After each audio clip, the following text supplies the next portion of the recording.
আসসালামু আলাইকুম ওৰহমাতুল্লাহি ওয়াবাৰাকাতুহু। আপোনালোকৰ ওপৰত আল্লাহৰ ৰহমত বৰকত আৰু শান্তি বৰ্ষিত হওক।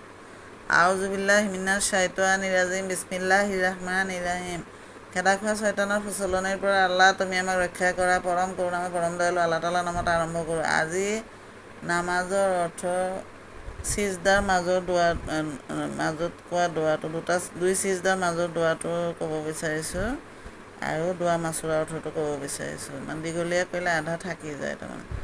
আল্লাহুম্মা গফিৰলি ৱাৰহামনি ৱাহদিনি ৱাআফিনি ৱাৰজুকনি, অৰ্থাৎ হে আল্লাহ, আপুনি আমাক মাফ কৰক, আমাক ৰহম কৰক, আমাক হেদায়ত কৰক, আৰু আমাক শান্তি দান কৰক আৰু আমাক ৰিজিক দান কৰক। তাৰপিছত আটাইহেতৰ অৰ্থটো কৈছোঁহে, দোৱা আৰু দুটোৰ অৰ্থটো কৈছোঁ। তাৰপিছত দোৱা মাচুৰা পঢ়িহে চালাম ফিৰাব। দোৱা মাচুৰাটো হৈছে আল্লাহুম্মা ইন্নী জালামতু